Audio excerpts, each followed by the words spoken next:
Muito bom dia, meus amigos, tudo bem com vocês? Estamos juntos mais uma vez para mais um vídeo e hoje nós estamos iniciando uma nova fase. Estamos iniciando no Velho Testamento e no Velho Testamento eu vou falar por assuntos específicos. Hoje nós vamos falar sobre a criação e está, né, no primeiro capítulo de Gênesis, mas os assuntos vão surgindo, nós vamos falando, às vezes será um capítulo inteiro, às vezes parte de um e de outro, mas hoje especificamente estaremos no primeiro capítulo do livro de Gênesis. Eu ainda peço a você que ainda não fez a sua inscrição, que esteja passando por aqui, faça a sua inscrição no nosso canal, clique no sininho para receber notificações de novos vídeos, compartilhe esse vídeo com seus amigos, com seus grupos e nos ajude a propagar a palavra de Deus. Esse vídeo também está no Instagram e no Facebook, e no Facebook eu vou postando durante a semana o texto para que você possa ler também a Bíblia comigo, tá bom? Vamos lá. A Bíblia Sagrada, ela é um conjunto de livros que abrange diversos temas, né? Ali você encontra fatos históricos, poemas, melodias, enfim, a história de Jesus, os seus evangelhos, as cartas paulinas, enfim. A Bíblia é um conjunto de livros muito importante que você deve ter na sua casa e também deve ler. Ela foi escrita originalmente em hebraico, aramaico e grego. O Velho Testamento foi escrito principalmente em hebraico, com algumas partes em aramaico. O primeiro livro da Bíblia é o livro de Gênesis, atribuído tradicionalmente a Moisés. Esse livro também faz parte da Torá, o livro sagrado do judaísmo. O primeiro capítulo é uma introdução múltipla. Ele introduz o livro, a Bíblia como um todo e a criação do mundo. O livro começa com uma citação. No princípio, Deus criou os céus e a terra. Gênesis 1:1.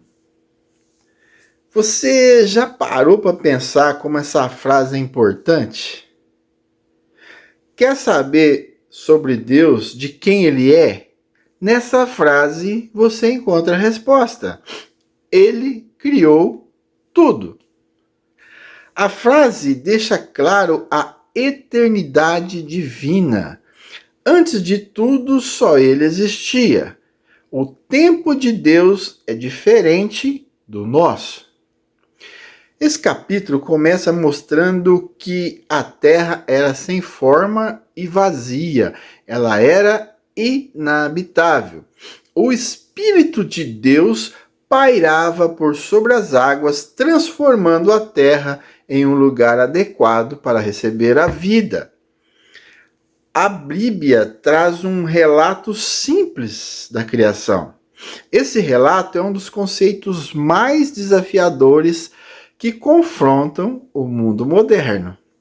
A ciência não consegue unir a Bíblia com os conhecimentos por ela adquiridos. Um exemplo é a nossa galáxia, que não é a única, tá?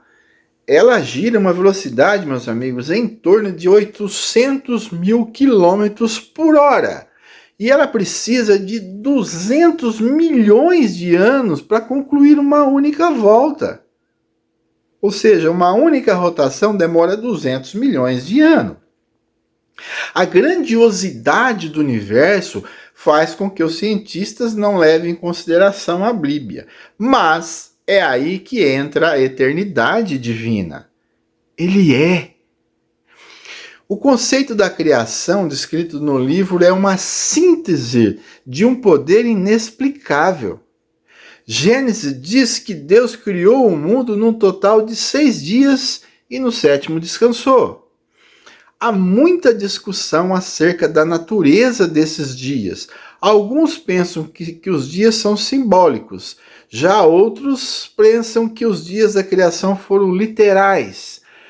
Outros defendem a tese de que tudo relatado em Gênesis 1 trata-se simplesmente de uma fantasia, de um mito, mas essa interpretação afronta a Escritura, pois isso seria simplesmente não dar nenhuma base para a doutrina criacionista. Gênesis 1 apresenta a sequência da ordem dos atos criativos de Deus. Aqui o autor, ele relata em 2 conjuntos de 3 dias. No primeiro conjunto de 3 dias, Deus iniciou a criação e deu a sua forma inicial básica. Ao dizer no princípio Deus criou os céus e a terra, o escritor de Gênesis se refere ao universo. Porque eis que eu crio novos céus e nova terra, e não haverá mais lembrança das coisas passadas, nem mais se recordarão. Isaías 65:17. Então Deus fez a separação da luz e das trevas, e preparou a terra para abrigar a vida, começando pela vegetação nos 3 primeiros dias. Já no segundo conjunto de 3 dias, Deus estabeleceu os luminares e povoou a terra, que estava pronta com peixes, aves, animais e seres humanos. Foram os dias 4, 5 e 6. Vale ressaltar que o autor deixa bem claro que em cada ação de Deus, a frase estava, e disse Deus. O que isso significa? Deus criou todas as coisas por meio da sua palavra, ou seja, ele dizia e acontecia. E isso continua, meus amigos, até hoje. Quando Deus diz, acontece. O que nós podemos aplicar sobre Gênesis 1, sobre a criação? Vamos lá. Deus é o único criador. Nada foi criado como resultado do acaso, como muitos acreditam, com evolução, com explosão, que essa rocha era assim ou assado. Tudo foi criado por ele. Ele é soberano. A Bíblia afirma que Deus criou o universo a partir do nada, mas não explica como que ele fez isso. São mistérios que estão além da nossa capacidade de compreensão. Outro fato a ser aplicado: Deus não está sujeito às nossas leis do tempo e do espaço. Ele é eterno. A eternidade é um processo que nós humanos não compreendemos. Por isso, sua forma de agir fora do espaço e do tempo é completamente incompreensível para nós, sobretudo para os cientistas. Agora, a ciência é toda cheia de dados, porém, usa um calendário frágil, cheio de falhas, que não é exato, para poder fazer os seus cálculos. Outro fato a ser aplicado: o poder divino é tão imenso que a única ordem de sua boca vence o caos, cria limites e traz a existência da vida. A obra da criação ocorreu de acordo com a expressão da vontade de Deus através da sua palavra. Em cada dia da criação, nos 2 conjuntos de 3 dias, a frase estava assim, que haja, ou seja, ele determinava através da sua palavra, que haja, isso acontecia. Outro fato a ser aplicado: Deus não é o autor do mal. Muitas vezes, quando nós passamos dificuldades, principalmente quando nós perdemos entes queridos, a gente costuma culpar Deus, né? Mas ele não é o autor do mal. E isso, Gênesis deixa bem claro que tudo que Deus criou era bom. Aliás, a expressão viu Deus que era bom se repete por 6 vezes só nesse capítulo 1 de Gênesis. Outra coisa a ser aplicada: Deus não apenas criou todas as coisas, mas ele é o sustentador de todas elas. A ordem do universo se mantém por ele. Sem Deus, a sua sustentação, toda a vida cessaria e tudo o que existe deixaria de existir. Porque nele vivemos e nos movemos e existimos, como também alguns dos vossos poetas disseram, pois somos também sua geração. Atos 17 e 28. Outro fato a ser aplicado: Deus deve ser adorado por suas criaturas, suas obras devem ser anunciadas e seu nome exaltado.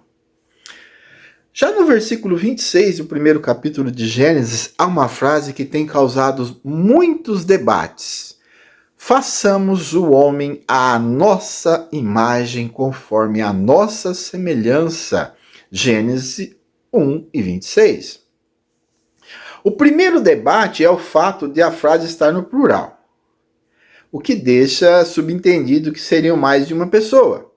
Aqui nos dá os suprimentos necessários para a defesa da Trindade, que muitos não acreditam. Já o segundo ponto é que fomos criados à imagem e semelhança de Deus. Essa semelhança, meus amigos, está em seu caráter e não no corpo físico. Não é que Deus tem um corpo igual ao nosso ou vice-versa. É no caráter. E qual seria esse caráter? O caráter de Deus, meus amigos, é amor, perdão, paciência, bondade e fidelidade. Tudo isso faz parte do caráter de Deus, do qual temos semelhança. Mas em muitos casos deixamos de lado. É nesse ponto que abrimos brecha para o inimigo. Quando deixamos de ter a imagem e semelhança de Deus, perdemos a essência do seu caráter. Mas e você? Possui a imagem e semelhança de Deus? Se você não está munido de amor, de perdão, de paciência, bondade e fidelidade, precisa voltar aos pés do Senhor para poder ser igual a Ele. E sabe de uma coisa? Ainda dá tempo. Um bom dia e que a paz do nosso Senhor Jesus Cristo esteja com todos.